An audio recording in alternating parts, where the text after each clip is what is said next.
Okay, good morning everybody. I thought I had it set already and I didn't. I've put the cameras on top of each other here today, so if I'm looking up at you guys down there on Facebook, that's because you're not where I'd like for you to be.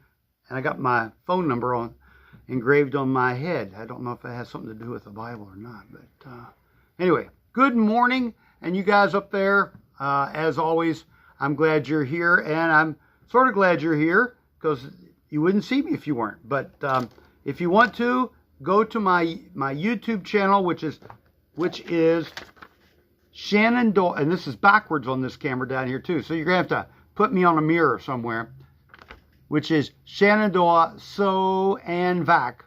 Shenandoah, one word, Sew and Vac, one word, on YouTube, and you'll find me on there, hopefully, alive. At least that's what I am right now, I think. Okay? So good morning, everybody. This is a week that has been just kind of crazy for me because I've gotten so much to do and I'm not getting it done. And finding out that I'm getting old and forgetful. I have a customer that has a serger in here that has been driving me kind of loco because the lower looper is bent. And I went to look it up this past week, and I can't get the lower looper anymore. The parts are not available. So I was thinking, hey, I guess I can't fix this thing. So the other day I was crawling around in the back of the store here. And by the way, if you ever come in and you hear me yelling help, tell them to bring the dogs again. I'm lost back there. Anyway, I found a serger one model off from the one that's being worked on out here.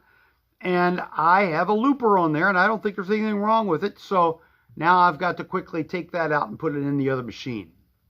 I've been dealing with other sewing machines. I had one the customer brought in, said all it needs is a cleaning. I thought, okay, that's great. And I cleaned it and then went to test it, and no, the timing is off. Mine is always off, but its timing is really off, so I'm going to have to take it apart again and reset the timing on it. So anyway, that's my tales of woe. Next week, I will not be here at the store. I don't know if I'm going to try to do this from Kentucky or not. My son and I are taking a week off, and we're going to go to Mammoth Cave, Kentucky. And never been there, always wanted to go. And so we're going to take a week off and go over that way. And you never know, I might pop on here from our motel or from Mammoth Cave or something. Who knows? Who knows? But I'll probably do a video or two from the area. Oh, I don't know what that was. That's my towel. I carry my towel with me. When I'm doing cooking and things, I use it to dry my hands.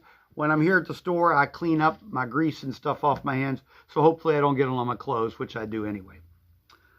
All right. Well, let's begin with talking about vacuum cleaners once again. And today I'm going to talk about something I've always kind of joked with customers about, and that is this. This, and you guys down there are seeing it says TUSBA, but it's dust is what that is. It's not the other way around. Dust brush. This is a great Christmas gift because all you have to do is put a bow on top and there you go. It's ready. And so it is a natural bristle. It's actually horsehair. Horsehair. Ooh. You could probably use this for shaving if you all use the old soap things. You could get that going and put that on. Anyway, it's nice and soft. It will go dust your lampshades, your knicky-knacks, and all your little salt and pepper shakers. Things like that. You can go over them with this and hopefully not knock them on the floor and break up things. It's also rubbery on this end, so that you can stick it on a hose that might be a little different size. Some of these vacuum cleaners, the foreigners, Europeans and Chinese, will use different size ends. And so what I tell people sometimes, if they have one of these kind of pieces that has kind of a rubbery end, stick this part in hot water and then put it on your hose and kind of squeeze it on there and then let it cool off, and it'll stay at about that size. So you can use it on a different size tool. A little helpful hint. I do sell adapters. I make more money on the adapters. But anyway, I don't know why the color on the Facebook page looks kind of, I don't know. I look like I'm not feeling well. But up here, I'm nice and pink. Kind of matches my shirt. Down here, everything's kind of washed out, and the lettering is backwards back there on this one down here. Alrighty, so that's my duster brush. I also have other tools like crevice tools, upholstery tools, things like this at the store, in case Fido decides to chew it up. Okay. Also, I know some people have named their dog Sparky because he likes to chew on the cords, especially puppies. I like puppies because I make money on them. It's not nice, but yeah, they seem to like to chew on cords and things. All right, under sewing machines. This is going to be kind of a repeat because I've had several people this last week and even this week call me up and tell me they're having problems with their sewing machine. And the problem they're having, and I don't have a piece of cloth with it on there, but the problem they're having is they're sewing along, and what happens is they look underneath their material and there's big loops of thread, big gobs of thread underneath. And they say, what can I do about this? And I'll tell them what you need to do is raise the presser foot and rethread your machine again. And when you get done winding the thread through everything, and I'll talk about that in a second here, give it a tug at the needle. Down here at your needle, you can grab it on this side, doesn't matter, this side or the side coming out of it. Grab the thread there, and then grab the thread at the spool of thread at the top, and give it a tug. Make sure it's nice and tight. Now, the reason that is so that the thread is inside those tension discs. Remember, I talked about them before. You got these little metal discs, and sometimes you see them and sometimes you don't. Sometimes you feel like a nut, sometimes you don't. But sometimes you can see these discs on your machine. You want the thread to go between two of these metal discs so that it holds the thread nice and tight. Because you need tension when you sew. And as I've mentioned before, we all need tension in our lives. That's why we have the DMV. I used to say children, but they're not around anymore, so they've moved away. So anyways, so you need tension on your machine to help hold the thread back so it doesn't get stuck down inside that bobbin area, the bottom part of your machine, and it makes a mess if it gets down there. Another thing that can happen, though, and this is something that's been more recent, is people are missing out on the take-up finger. The take-up finger is that piece that goes up and down on your machine, okay? There is a little slot or a little hole on the end that your thread goes through, or it's supposed to go through. Sometimes the thread doesn't get in that little hole, so this thing goes up and down, and there's nothing there. Its job is to pull the thread back out of the machine as you're sewing along. Now, it does it so fast most of the time you don't see it, but it's supposed to pull that thread out of the bottom of the machine. If it doesn't do that, the thread comes off the spool, zip-de-doo-dah, down inside, and stays down in there, and there's a party going on. You weren't invited. There are lampshades thrown all over the place. It is a mess down there. So then you got to sometimes take the needle plate off, you know. You got to get in there and pull the thread out of the needle plate, or take the needle plate off and cut the thread behind it, try to get it off. It's a big mess. So you want to make sure that you've got your thread in the take-up finger so it goes in there and does its job. Alrighty, if it doesn't do it, it won't work. And then that is, I usually call a 3-stitch problem, but one lady said it was about 5 to 10 stitches before it broke the thread. But usually after 3 stitches, that thread is so bogged up in the bottom and that hook is coming around grabbing the thread, it can't do it anymore. And so it breaks the thread or the machine stops, one or the other. Alrighty, and you don't want to have big gobs of thread underneath because it's not very pretty. Oh, wait a minute. I got a message. Let's see what it says here. It says, Mike Cooley says, oh, that was for this morning. I helped him out with some things at the men's prayer breakfast, so that's a different story altogether. Okay, back to what we were talking about here. Take-up fingers and tensions. Those are the two big problems, probably the biggest problems of sewing machines that I get calls about. And I could solve the problem usually on the phone unless they don't understand what I'm saying. And that could happen too, because I can make things as clear as mud. Sometimes mud is even clearer than the way I can explain things on the phone. Show me is probably the best thing. Most people, I think, are from Missouri. My wife is not from there, but sometimes I wonder because of having to show her things. And it's not her fault. It's because I don't make things clear when I'm talking to her. And that's why you got to keep talking sometimes. Sometimes it's better just to stop and just show. Don't keep talking. If it's time to stop talking, stop talking. All right, we're on to cleaning, and we're moving along pretty quick here. It's only 10 after. Oh, by the way, if you need to call me with a question, I am right here. Call that number on the screen right there or right there. 540-459-1888.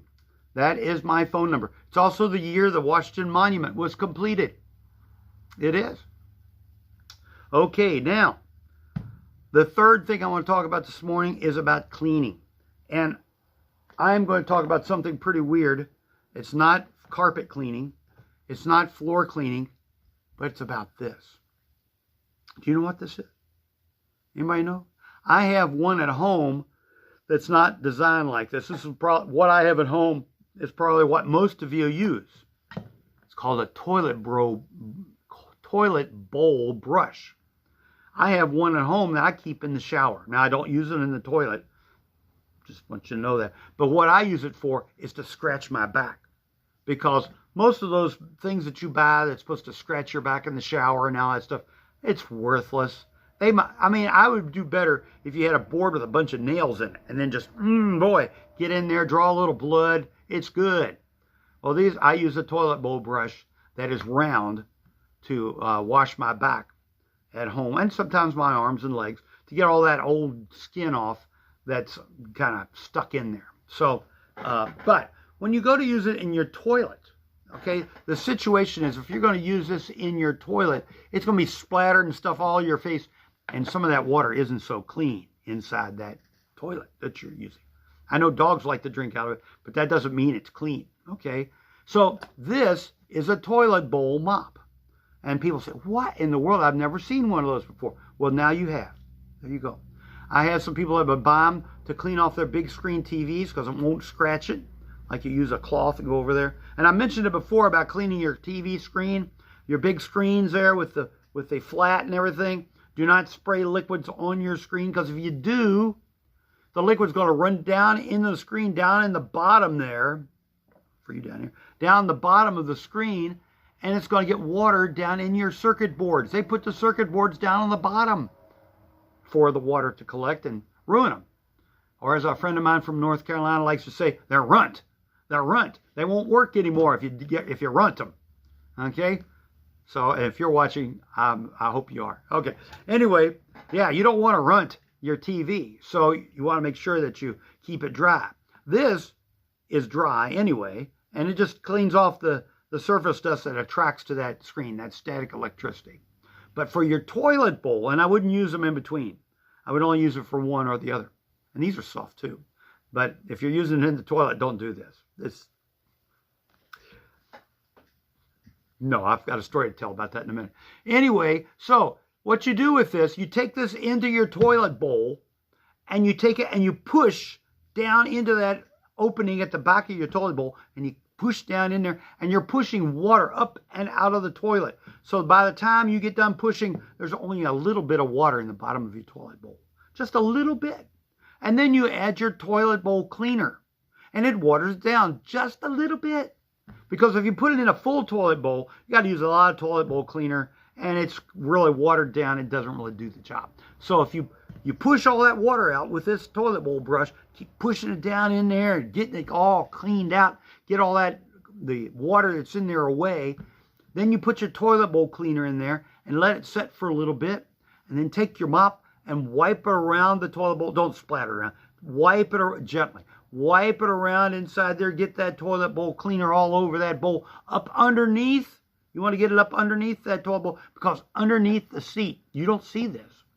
You don't see this, but there are lots of little holes up there right underneath the seat where you're sitting on a toilet seat, hopefully, and then you got the toilet bowl, and then you got little holes underneath there. And that lets water flow out to create a swirl, to swirl the water down through the toilet. If those things get dirty and clogged up, it's not going to flush. It's going to sit there and laugh at you. And you keep flushing and flushing, and maybe someday it might go. Or you go get a pitcher of water and you pour it down in, and then it flushes. By the way, I found a secret about that. It's very, very fascinating. How to solve the problem if your toilet's not flushing and it's filling up just fine. It's not the problem there. The problem is it's not coming out fast enough through those little jets or those little holes underneath the seat. So what you do is you take some vinegar, cleaning vinegar, which is stronger than drinking vinegar. Well, some people drink it. The cooking vinegar.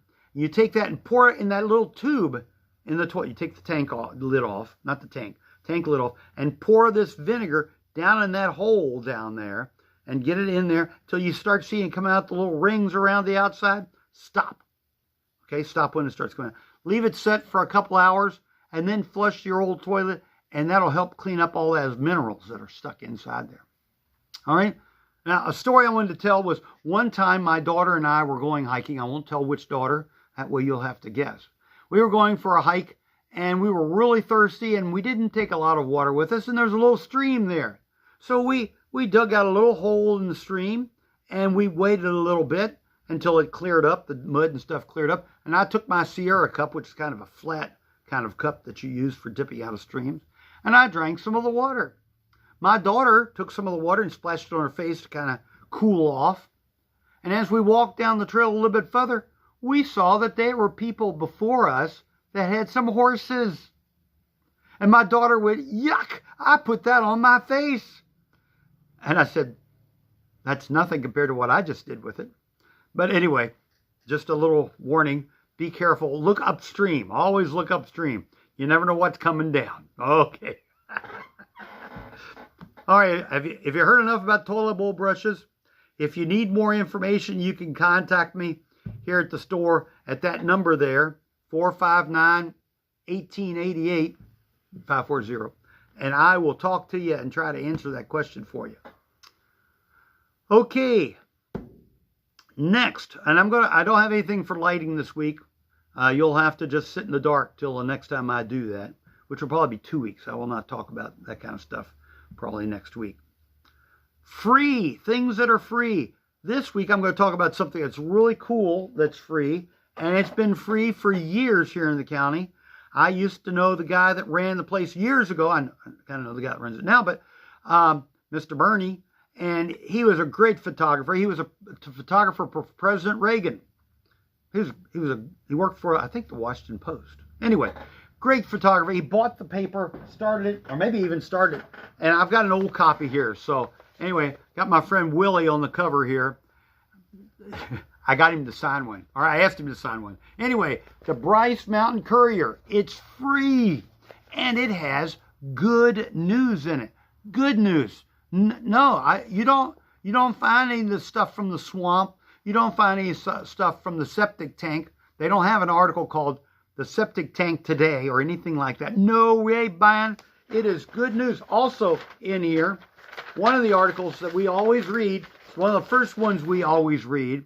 My mom, I get this from my mom, but my wife always likes to look at this. The Comings and Goings page, okay? Comings and Goings page, okay? On this, you find out about new businesses coming to the area. New restaurants, new places, and also, sadly, those that are closing. And that's when they usually have the big sale and everybody comes rushing in. One time, somebody thought I was going out of business. That was years and years ago. And they were so upset because they thought I was going out of business. But I put a sign up. I bought a banner, I think it was. And it said, "Not going out of business sale." And they got really upset. "You deceived us." I said, "Yeah, I guess so." But some people don't. They wait till a business is going out of business to go see them for the first time. And then you wonder why they're going out of business. Not so good. Not so good. So anyway, the Bryce Mountain Courier. Great paper. Articles about people of the area here. Authors, people of note, veterans, old people, young people. It is just a great paper. And they even have a series of stories that they do every once in a while on appliances that last pretty much forever. They did one of an electric snow blower from the I think it was 50s, a freezer from the 1950s. In here they have a swamp cooler, the old-fashioned air conditioners. I had one come into my store that you put a block of ice in the top of it and it had a fan with some metal that the ice water ran down and it would blow and cool off your house or your room, okay? Now, beware. There are a bunch of hoodwinkers out there. I'm going to get on it anyway. Hoodwinkers out there on YouTube and I think on Facebook too that come along and say, I've got this little box here, and it was invented by, sometimes it's a high school student, sometimes it's a NASA engineer. It's the same device, and I don't know how all these guys invented it, but they say they did, and they're afraid the bigwigs, the air conditioner guys, are going to take it off the air or try to sell it and hide it somewhere. Terrible people. It's awful, but they're lying. They're lying. It's not true. It's just a cooler. Either it is a DC cooler, and you can buy these things for your car that you plug in, and it helps keep your food cool. It does a pretty good job. Not excellent, because what it does, it's a heat exchanger. It's a little circuit board on what do you call those things? Aluminum vents to exchange heat. You plug it in one way, it's DC, so you can plug it in AC or positive or negative. You plug it in one way, and it heats up the container to keep food warm. You turn the electric around the other way, and it creates the opposite. It takes the heat out of the room or out of the container and puts it outside. And the outside gets hot, and the inside gets cool. But it only does it so many degrees from the temperature that it is. So on a real hot day, it's not going to do very much. And the way they advertise these goobers, they'll say it cooled the room down from 90-some degrees to 60-some degrees in 3 minutes. They lie. Or the room's very small. They don't really tell you how big the room is. It might have been a little 1-by-1 cubic foot room. I don't know how they can do that, but that's what they tell you it does. So just beware. Don't be scammed. Oh, and one more thing. Hold on. I'm going to be right back, because this one is one that's really got me going, because when I first saw it, I thought, well, that's very interesting, because I'm a ham radio operator, and I thought, this sounds very cool. I'll be right back.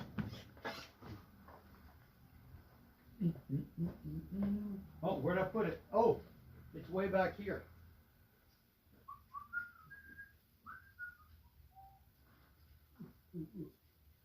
Okay, I'm coming back, but these ads are just so deceptive, and I've seen them on Facebook Market multiple times, and I've seen them on YouTube, and here we go. I'm back, and I've got a total of no viewers, but that's okay. I understand why today. They show something like this, and they call it rapid radio, and you could talk anywhere in the country, and it doesn't matter if disaster strikes, it's going to work. They lie. Because inside of that device is what you have in your phone. A little place here for a SIM card. It works off of cell towers. So if the power goes off or the cell towers are gone, like they were in North Carolina, you're not going to go anywhere. You're not going to talk to anybody. But they sell these radios and say, it's no monthly fee. I don't know what they do. I guess the SIM card is once a year, but you're still subscribing to something. It's not automatic. Rapid radio. Watch out. Watch out. Okay. So anyway, this is a 2-meter Chinese radio that I paid about $25 for. And I could talk to people in Washington, D.C. I can talk to people here around the area here, Winchester, Harrisonburg. That's about it. That's all the further this radio will reach. But it is a handheld radio, and if everything else goes down and my batteries stay charged, I can still talk to people. Maybe not in DC or whatever, but I can still talk to people because it is a radio, a real radio. Okay? I have a license for it, and I can use this thing and not get it. This is better than a walkie-talkie because it will go further. But you can use walkie-talkies to talk to people in the area. You can do all kinds of things, but don't waste your money on rapid radio. Okay, enough of that. Oh, back to my talk about the Bryce Mountain Courier, because some of you guys don't live in the area here. Okay, you don't live in the area, and you're saying, well, he's talking about something that I can't even see. Well, I'm going to say that you can, because here is their website, the Mountain Courier. It's not called the Bryce Mountain Courier. It's just called the Courier, okay? Right there, the Courier. The Mountain Courier. Look it up, the Mountain Courier. Great people there. They want to give you good news. I don't think they bought the paper to make money, but businesses advertising there. I don't right now because I'm behind with my work already. But they are great people. If you want to advertise and get people to see it, this paper hangs around for at least a month.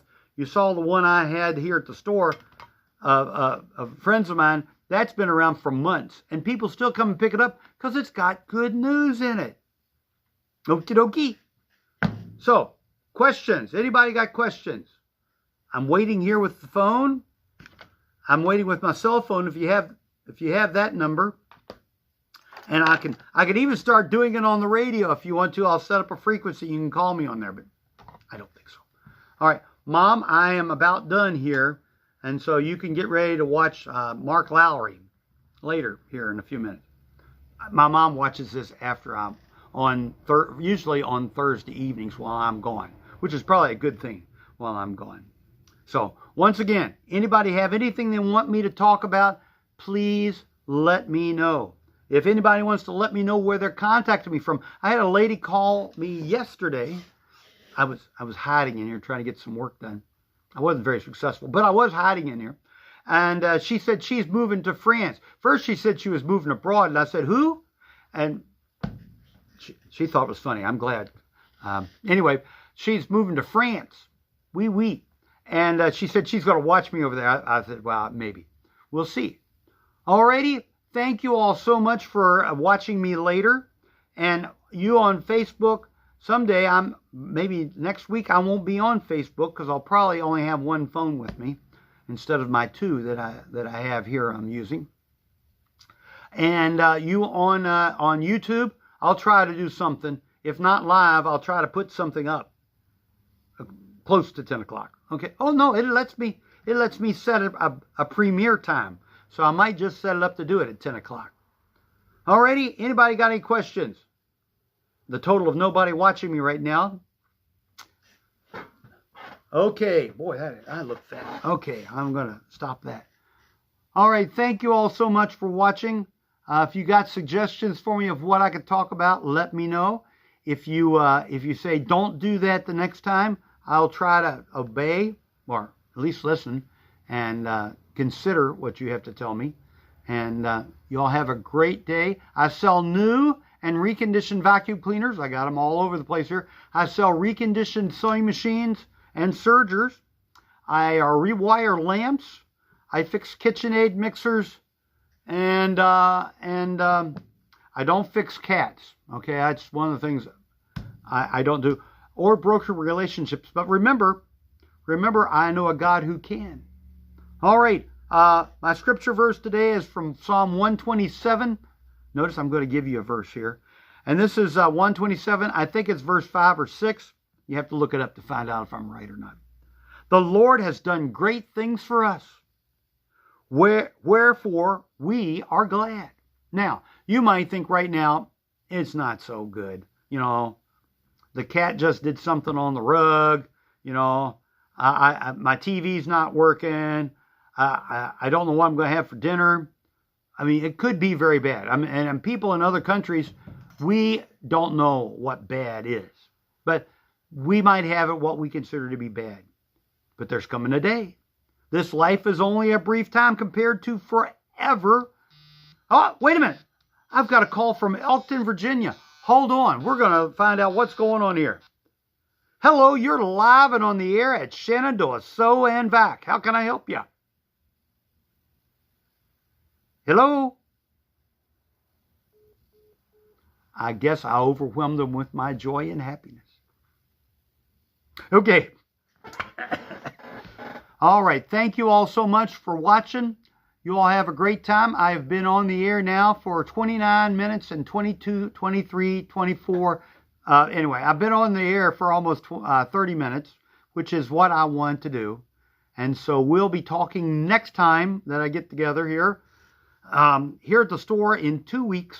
And we'll see. Hopefully I'll do much better because I'll have more time to get things ready. Thank you all so much. You have a great time. Let me know if I can help you with anything, and we'll talk again. I'm going to end Facebook here first. Down here, those guys. See you all. All right, get ready. It's ending. Good night, Gracie. All right, up here we're going to say your live broadcast is ended. Turn it into a reel. No, the reel is too short. I can't do it that way. This video will be deleted in 30 days. That's why I don't do it on there. Facebook, YouTube, you guys keep it pretty much until you all don't exist anymore. So anyway, thank you all for taking care of me. We'll see you guys later. Say goodnight, Gracie. Good night, Gracie. Well, I said that too early. I said, do you wish the end? Yeah, I do wish the end. Okay, do you want to end the YouTube live session? Yes, I do. And oh, I wanted to keep it. Oh, no. I hit the wrong button. Good night, Gracie.